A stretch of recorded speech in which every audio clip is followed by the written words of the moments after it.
What's up, everyone? Coach Frank here. Some call me the Big Cat, and I've been prescribing, coaching, performing, and analyzing power-based intervals for over 21 years. And there's one thing I've learned, and it's that doing your intervals the right way makes all the difference. Whether you're training for a crit, a fondo, a gravel race, Strava PRs, or if you just want to beat your friends on your group ride, intervals are your secret weapon. But there's also a wrong way to do them. And I don't want you to fall into those traps because then all that hard work will not pay off.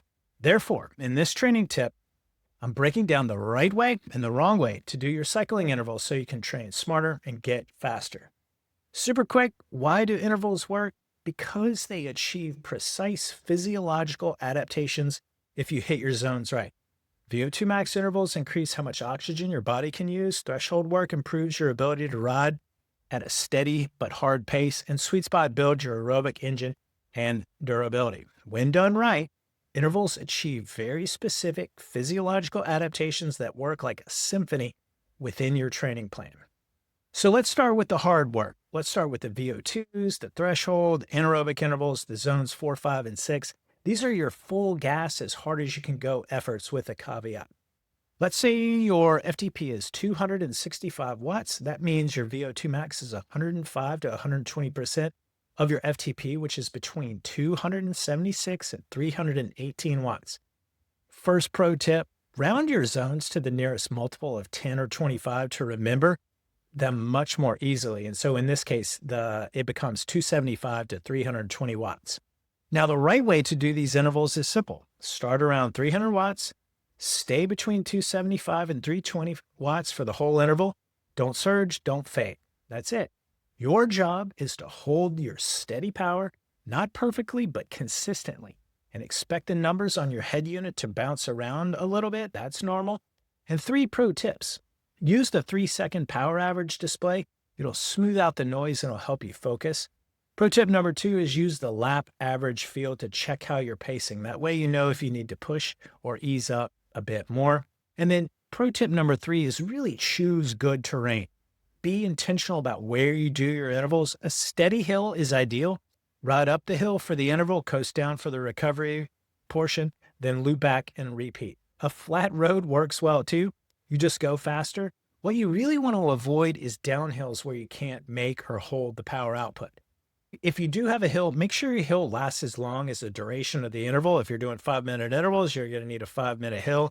If you're doing 20-minute intervals, you need a 20-minute hill. And I bring that up because not everyone around the world has that option, which is why a lot of us tend to do our intervals indoors. And that's a really smart solution. I'm going to get to that in a minute. But real quick, I want to give you a mental tip. Break the interval into 3 chunks, the beginning, the middle, and at the end. Do not stare at the timer. A watched pot never boils. And if you can relax that death grip on your handlebars, loosen your shoulders, flap your elbows like a bird. That'll help you concentrate and breathe. It's a good trick, trust me. Do use the timer to count down how long you have to hold the effort before you can rest. That's the little game you play. Real quick, let's talk about pacing. When you start your interval, you're going to feel good. You don't want to overdo it too early. By the last minute, you'll be fighting to stay above 275 watts. That's how a VO2 max interval should feel. Don't blast off like a rocket over 320 watts, 340. You really got to temper your effort and be disciplined about not going above 320. And that'll give you the ability to hold above 275 by the end of the interval. Now, here's how to do it the wrong way. Obviously, as I just mentioned, going out too hard. Anything over 320 watts for a sustained period of time, more than 1 to 2 seconds, is doing it the wrong way. You're going to blow up. And unless you've a higher FTP, we'll come back to that in a second. Also, not holding your power all the way till the line. You really got to concentrate, dig deep in order to hold it all the way till the end of the interval. These intervals are hard. There's no doubt about that. And then also trying to hit the perfect numbers every second, especially in the ERG mode. There's no such thing as a perfect interval, in my opinion. And then also letting your bike computer control when the interval starts, even if you're not where you want to be yet. There's nothing magical about this workout export. You really control the interval. There's nothing magic about an exact 30-minute warm up and then your interval begins.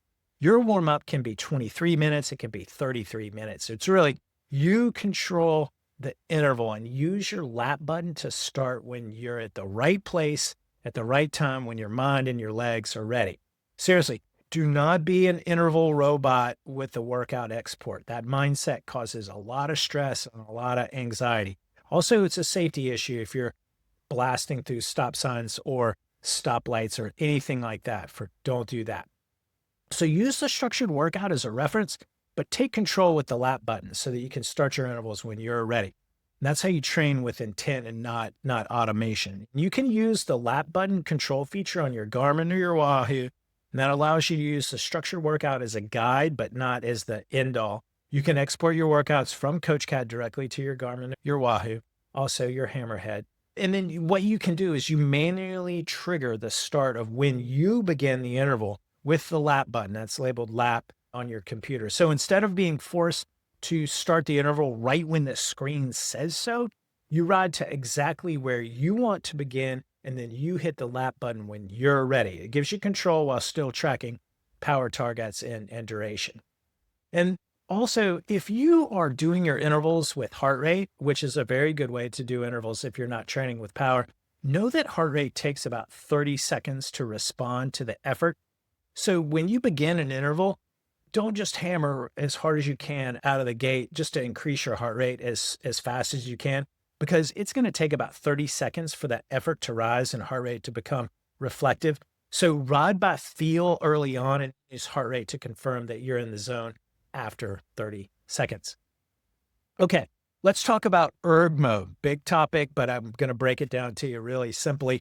ERG mode can be helpful, but it also can be harmful, especially for full gas intervals. And here's why. If you are feeling great and you're able to do more wattage than what the interval calls for, ERG mode is going to hold you back. And it's not going to let you do the watts that your body is saying I can do right now. And then you're missing out on these really magical moments when you have these really great days in your training and you're able to exceed your zones. The ERG mode will ruin that. So turn the ERG mode off. Also, if you're having a bad day, and ERG mode will force you to ride too hard, and then you're just not feeling great, and then you may not complete the workout. So turn the ERG mode off and give yourself some grace to be able to control the effort between those zones. And then on a really good day, if you've taken your rest day and your training plan is really cranking out the way you're feeling, you're going to be able to push those zones, and ERG mode would previously hold you back. So that's why I recommend turning off the ERG mode for VO2 max, threshold, zone 6 intervals, as well as over-unders and crisscrosses. That said, there is a way to make the ERG mode smarter. In Zwift, you can adjust the workout intensity up or down on a percentage basis. This is called bias adjustments, and it's a really nice feature, and it's a good middle ground for you to be able to make more watts or make less watts based on how you're feeling, which is a very important workout metric. Now, let's switch gears and talk about sweet spot and tempo. These are your not as hard as you can go intervals. They're not all out, they're steady. Think of them like building blocks for your endurance and aerobic power. Now, say you're doing 2 by 20 minutes sweet spot, and that's going to be around 225 to 260 watts if your FTP is 265. The right way to do these intervals is to just simply stay between 225 and 260 watts. Keep it steady. Don't chase the higher numbers just because you feel good. The wrong way to do your sweet spot intervals is to turn them into a threshold workout where now you're exceeding 260 watts, and now you're doing threshold and you're going too hard and you're going to ruin your recovery and your training for downstream. That's the wrong way. So really use your power meter in real time or your heart rate to keep it in check. Sweet spot and tempo are really about discipline. So stick to the zone, FTFP. That's how you build durability and efficiency. It's also how you nail your training plan and are able to execute it day after day after day. Because remember, if you go too hard on one day, the next day you're under recovered, but you still have a hard workout, and then you're going to be more tired. And it's kind of like digging yourself a hole a couple of days in a row, and then you're going to have a harder time getting out and recovering and bouncing back. So going too hard by exceeding the wattage or the heart rate on your intervals is absolutely doing your intervals wrong. Don't do that. Okay, Quick recap of common interval mistakes: going too hard at the start of your intervals, using ERG mode for all-out work, and then stressing over your computer structure workout down to the second. And then one thing I see common with athletes is choosing to do intervals indoors so that they can do them perfectly. There's no such thing as perfectly. And honestly, learning how to do your intervals outdoors up a hill is a really good skill to have, where the terrain is undulating and you're practicing correlating the real-time power workout with the amount of pressure you're putting on the pedals, doing your intervals by feel and then validating with that with the real-time feedback. Another way to know if you're doing your intervals right is look at your data after the ride. And then what you want to check is, did you stay in the right zone? Did you accumulate the appropriate amount of time in zone? Were your intervals consistent? Were they inconsistent? Did you fade towards the end? Did you pace them well? And then most importantly, how did you feel during your intervals? And the data analysis is where you learn how to perform your intervals better the next time. It's okay to not do the intervals great the first time. It's an experiment. It's a learning curve. If you use your data, if you look at your data from your interval sessions and you learn, you're going to do them correctly the next time. And then the next time you're going to absolutely nail them. And it's just going to compound. And then the next thing you know, when you're doing your intervals, it's all up in your head. And that's when you're really going to achieve a lot of greatness.